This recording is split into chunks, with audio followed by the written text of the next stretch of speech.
Di masa lalu di Nusantara ini pernah terjadi wabah penyakit kulit yang disebut melanoma, atau dikenal dengan nama sompak, lepra atau kusta. Wabah tersebut terjadi di Nusantara bagian timur yaitu Nusa Tenggara Timur, Papua hingga ke Pasifik. Dan, sebagai Rasul kepada Bani Israel, yang berkata kepada mereka, "Sesungguhnya aku telah datang kepadamu dengan membawa sesuatu tanda, mukjizat, dari Tuhanmu, yaitu aku membuat untuk kamu dari tanah berbentuk burung.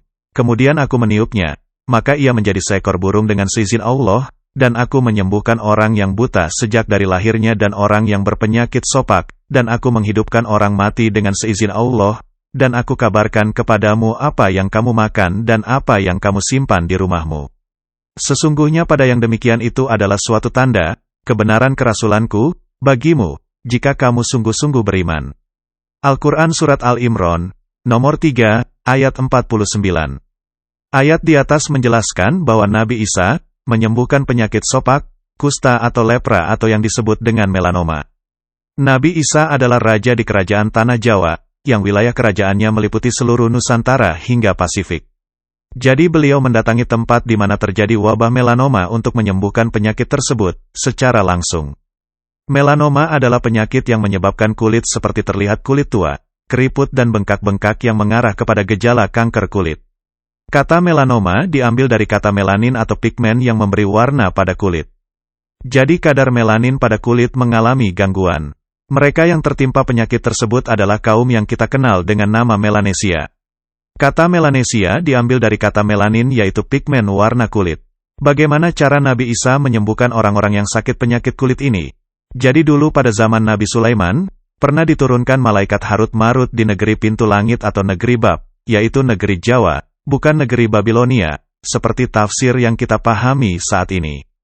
Karena besi telah ditemukan di zaman Raja Daud, maka terciptalah pisau dan arit serta parutan sebagai alat yang terbuat dari besi. Akibatnya banyak orang yang terkena infeksi seperti tetanus, akibat luka goresan dari pisau dan parutan yang terbuat dari besi tersebut. Penyakit infeksi ini sangat sulit disembuhkan pada masa itu dan menjadi pandemi yang sangat akut di masyarakat banyak. Jadi Allah menurunkan Harut-Marut untuk mengajarkan cara mengobati infeksi dari luka dan goresan tersebut. Karena budaya Nusantara selalu memakai santan kelapa untuk keperluan sehari-hari, yang didapat dengan cara memarut buah kelapa, yang sering menyebabkan tergores saat memarut. Jadi nama marut diabadikan sebagai alat parut kelapa. Sedangkan harut itu dari arut atau arit, yaitu sabit untuk memotong rumput. Pengobatan yang dibawa oleh Harut-Marut itu adalah cara pengobatan yang ajaib, seperti layaknya sebuah sihir, di mana mereka menggunakan bisa ular atau racun ular sebagai media obatnya.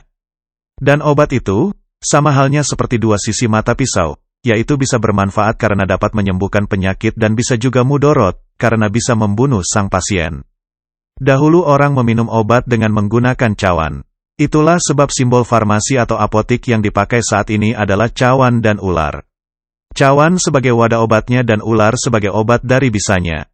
Mengapa Al-Quran menghubungkan kisah Harut-Marut dengan sihir dan setan-setan?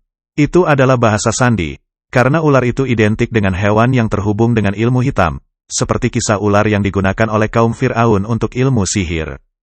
Jadi setelah Harut-Marut mengajarkan pengobatan menggunakan bisa ular, maka ular-ular tersebut menjadi hewan yang dipelihara dan tidak ditakuti.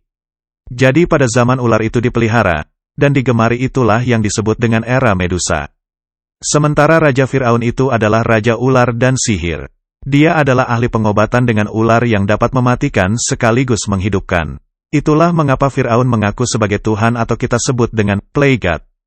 Namun di atas semua itu, akhirnya Nabi Musa sebagai Raja Naga berhasil mengalahkan hegemoni Raja Fir'aun. Bahkan seluruh ahli sihir Fir'aun secara sukarela menyerah dan mengakui kehebatan Nabi Musa. Ternyata ilmu Harut-Marut ini masih ada dan dipelihara oleh kaum Jawa, tetapi tidak dijadikan warisan intelektual dari peradaban masa lalu dan tidak ditindaklanjuti untuk lebih dimanfaatkan sebagai obat ajaib untuk kemaslahatan umat manusia. Hal ini karena belum ada yang mengetahui bahwa Nusantara itu istimewa, sebuah negeri yang dikisahkan dalam Al-Quran dan kitab-kitab suci dengan bukti-bukti yang sulit untuk disangkal, karena telah tertanam dalam corak warna sosial budaya dan alam Nusantara ini. Tetapi itulah bukti-bukti yang coba kami paparkan, yang jejak-jejaknya masih ada hingga kini. Hanya tinggal menunggu saat kebangkitan Indonesia setelah rakyatnya sadar. Dengan kesadaran yang tinggi, maka akan membangunkan jiwa dan badannya, untuk berbuat lebih baik dan banyak serta mau berkorban untuk bangsa dan negara. Karena sesungguhnya dengan mau berkorban untuk negeri ini, maka itulah tiket untuk naik ke pintu langit. Jadi Harut-Marut utusan Allah itu diturunkan di negeri Bab atau negeri Gapura. Karena Indonesia adalah negeri pintu langit, maka pastilah akan banyak sarang ular di sini sehingga akan banyak terdapat berjenis-jenis ular. Jadi ular bukanlah binatang yang harus ditakuti, karena ada obat penangkal bisanya. Nabi yang ahli tentang bisa ular sebagai obat adalah Nabi Isa, oleh sebab itu beliau bernama Isa. Dengan ilmu yang dimiliki oleh Nabi Isa, beliau mampu menyembuhkan orang buta, penyakit kusta, menghidupkan orang mati, dan lain-lain. Jadi ilmu peradaban pengobatan di tanah air ini, di masa lalu sangatlah canggih dan ajaib. Karena hal inilah, maka Nabi Isa menjadi orang yang tersohor ke seantero dunia. Ingatlah, ketika malaikat berkata, "Hai Maryam, sesungguhnya Allah menggembirakan kamu, dengan kelahiran seorang putra yang diciptakan, dengan kalimat, yang datang, daripadanya, namanya Al-Masih Isa putra Maryam, seorang terkemuka di dunia dan di akhirat dan termasuk orang-orang yang didekatkan, kepada Allah." Al-Quran Surat Ali Imran, nomor 3, ayat 45. Memanglah Nabi Isa itu sangatlah terkemuka di dunia dan di akhirat, jadi rekam jejak beliau itu ada di mana-mana. Jadi kalau Nabi Isa atau Yesus itu hanya berada di Palestina dan beliau disalib dan diangkat di sana, maka dengan cara apa Nabi Isa bisa terkemuka dan tersohor ke seluruh dunia? Kemasyhuran Nabi Isa selain terhubung dengan penyembuhan dan hal-hal yang ajaib-ajaib, kerajaan Pajajaran di mana beliau menjadi raja, juga menguasai perputaran ekonomi yang sangat besar di seluruh Nusantara, serta Nabi Isa mampu menggalang potensi umat Kristiani secara ikhlas untuk menyisihkan penghasilan mereka. Yang sangat terkenal dengan sistem persepuluhan sehingga pihak gereja atau geraha raja mampu melakukan gerakan sosial, melalui ajaran beliau berupa silih asah, silih asuh dan silih asih. Dikarenakan hal-hal di atas, maka Nabi Isa harus dihentikan dengan cara dibunuh atau disalib, karena bangsa barat tidak ingin ada ilmu pengobatan yang dapat menyembuhkan segala macam penyakit seperti yang dilakukan oleh Nabi Isa dan mereka ingin memindahkan hegemoni kekuatan ekonomi dan kekuatan gereja untuk dipindah ke barat atau Eropa. Peristiwa makar penyaliban Nabi Isa itu, sama halnya seperti kisah Dr. Terawan, yang diserang oleh hegemoni kedokteran barat melalui Ikatan Dokter Indonesia, di mana beliau mampu melakukan penyembuhan dengan cara yang berbeda. Karena beliau memiliki kemampuan yang disebabkan karena ikatan atau talenta, bobot, bibit dan bebeit, dengan leluhur Nusantara.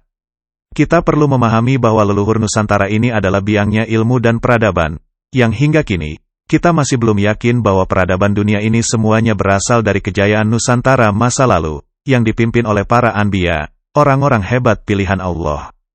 Jadi jejak Nabi Isa di Nusantara itu benar-benar terbukti adanya. Itu sebabnya kaum Melanesia beragama Kristen.